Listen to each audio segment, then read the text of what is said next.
23 април, светскиот ден на книгата и авторското право, јавната локална библиотека Илинден одржува, јас би ја нарекла, дебата на тема електронско читање, предности и недостатоци, на која активно учество ќе земете вие, учениците од 9-1 одделение од Општинското основно училиште Ванчо Прке, со вашата класна раководителка Билјана Стоиловска, наставник по македонски јазик. Со своји аргументи и ставови очекувам да се вклучите и вие учениците, а на оваа наша дебата ќе зборувам јас како директор на библиотеката, потоа Даниела Такева од Општина Делчево, лектор и новинар, а за тоа како некогаш читале учениците ќе ни зборува Југра Симева, наставник во пензија, која целиот свој работен век го помина како наставник по македонски јазик во Општинското основно училиште Ванчо Прке. Традиционално на светскиот ден на книгата, јавната локална библиотека Илинден Делчево избира и читател на годината. Овој пат епитетот читател на годината го понесоа Даниела Стефановска и Едвина Бекирова. Јавната локална библиотека Илинден останува на ставот дека не можеш да купиш среќа со пари, но можеш да изнајмиш книга од јавната локална библиотека Илинден, а тоа е приближно исто. Нека ни е честит 23 април, светскиот ден на книгата и авторското право. Може ли? Може ли да продолжиме? Ајде. И како што спомнав, сега ќе ја дадеме збор на мојата наставничка Југра Симева, таа ќе ни сподели нејзино искуство од тоа кога таа предавала македонски јазик, колку тогаш учениците читале и дали читале. Повелете. Добар ден, драги ученици. Ете, така ли рекавте, да. Баш ми е драго и чест ми е што како некогашен наставник по македонски јазик во пензија, 22 години во пензија, ученици, 2005 година.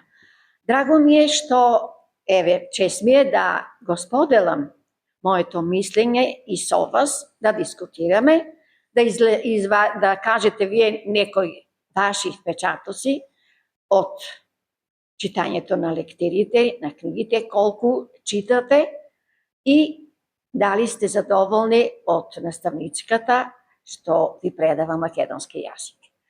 Јас работев, значи ви кажав убаво дека 2005 до 2005 работев во пензија и ми беше често 13 години прво работев во село Бигла, дали сте слушнале, не знам, така. И имав ученици што беа многу посветени на книгата, да читаат, ако селски удеса беа, но многу сакаа да читат. Еднаш во 6 одделение имам лектира. И учениците ги прашувам колку ученици ја прочитале книгата, сега ми просите, не се сеќавам на лектирата на книгата која беше, меѓутоа станаа ученици дека 50%, тогаш имаше по 30 ученика во паралелка. Ама по една паралелка, 5-1, 6-1, 7 и 8 одделение, значи по една паралелка. И почнахме да читаме лектирата и напишана и да се раскаже устно, значи лектирата. Раскажуваат децата што, ама гледам јас еден ученик не стана да каже дека ја прочитал или не ја прочитал лектирата. И јас велам, зошто ти не стана да кажеш дали ја читаш или не ја читаш лектирата? И он вака згрчува раменјата и вика, не можев да ја најдам. Наставничке, а може ли да раскажам јас некоја приказна? И сега децата неш почна да се смеат. Се како приказна, сега книгата, лектирата треба да се раскажува, да ја обработиме, да анализираме ликови, сето тоа поред. А тој рече приказна. И сега јас да не го повредам детето, може, викам, слободно можеш. И почна. Место во прво лице, тој раскажува во трето лице, дека се случило некој пат, родителите го пратиле детето со овците по планината на пасење. Меѓу време, што се случило? Невреме, почнало да врне и детето почнало да ги собира овците, а имало со него и 2 кучиња. И веќе дома се приближува, ги собираат овците во трлото, ама една овца нема. И татко му почнал да му се кара. каде е, што, волците ќе ја нападнат, ќе ја изедат и се. Но забележуваат дека едно куче нема. Едното куче го нема. После некое време, кучето ја довкарува, ја доведува овцата. И тогаш децата почнаа да се смеат и велат: наставничке, тоа се работи лично за него. За тоа дете што раскажуваше. Само, значи, раскажува во трето лице и минато, нели, време. И така тој се излече на еден начин, да не, што не читал и се засрми, што, викам, зашто не се обрати до мене, јас и тија најдев книгата од Делчево, таа библиотеката наша и така натаму. Беше ми целта да потенцирам дека децата читаа во тоа време. Сега, викам јас, значи 22 години, 23-та почнав како сум во пензија, имам нешто представа дека учениците читаат, но повеќе се на што? На телефоните, така? Од телефоните има раскажано лектирите, па може и сега таа вештачка интелигенција што јас лично ќе кажам дека сум против, може би некој ќе ме осуди што така велам, меѓутоа тоа е тоа. И читаат, и сега читате. Апсолутно, еве колешката ќе каже дека читате вие и баш ме радува дека читате. Книгата е дар што секој што сака да чита и умствено се надградува, се го збогатува речникот, знае да комуницира, да се дружи и така натаму. Ете така накратко, значи, вие сакам да ви кажете, читате ли? Да, баш ме радува, значи да читате и продолжите.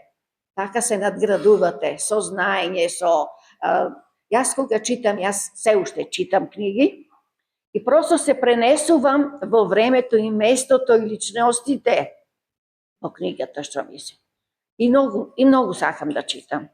И тоа терминот ми е наутро, од 6 саатот тука до 8 саатот, сакам да читам, после веќе денот почнува со обврски и така натаму. Благодарам што ме сослушавте и сакам да продолжите да читате и да бидете гордост на нашето општество, на вашите родители, што ве поттекнуваат и сигурно и тие да читате. Ја само едно нешто ќе кажам, кога веќе тука дојдов во Делчево да работам, значи децата некои не се интересираат, значи. И јас им велам: деца, ученици, морате да знаете, зашто утре вие ќе бидете родители, па треба да помогнете и вие на вашите деца. И они почнат да се смеат, сега сте деца, нормално, ама утре ќе порастете, семејство ќе си имате и на вашите деца треба да помогнете. И после едно дете излегува, завршува часот и вели: наставник, право сте. Така треба, века, мора да учиме, мора да знаеме, сега сите не може нормално, меѓутоа, кој се интересира, може да се надградува, да работи, да учи, да соработува со наставниците и така натаму. Толку јас можам да кажам. Сега сакам нешто да прашам. Да? Тоа дете што раскажало приказна, почувствувало и срам, и неодговорност, и раскажало. Дали постои ова и меѓу учениците денес? Моите ученици знаат дека кога станува збор за читањето, тие претежно се искрени, затоа што знаат дека усно ќе раскажуваат. Да, усно раскажува и Со едно прашање или две прашања веќе или продолжуваат да раскажуваат или се засрамени. Таа практика често ја применуваме и веќе стануваат искрени, да не се заглавуваат самите, да не се доведуваат во позиција да се засрамуваат. Искреноста ми е поголема доблест, отколку да каже: извинете, јас не ја прочитав, но уште поголема доблест и моја среќа, каже: ама ја прочитав таа и таа лектира или тоа и тоа дел. Јас се радувам што овде има ученици и што читаат Нантор од лектирните изданија. Да, убаво. Сара, која беше последна книга? Не.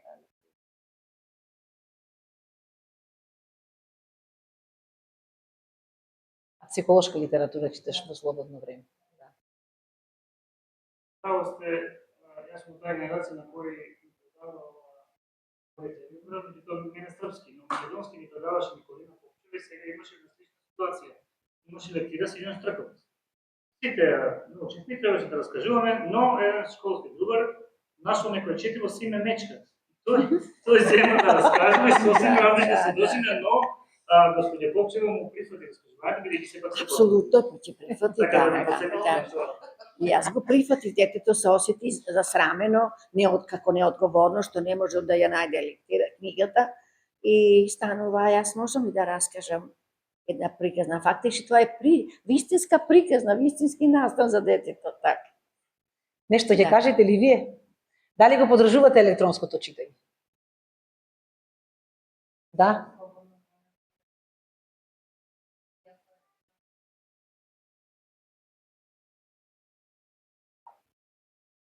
А подобро ли е електронското читање или подобро е кога држиме книгата во рака? Што мислите?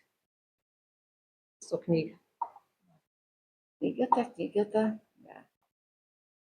Прозорен концертот. Да, и да не заспие додека читаме, ама пак ќе не натера да одмориме. Да, Прво ќе работиме малку умствено, а потоа ќе одмараме.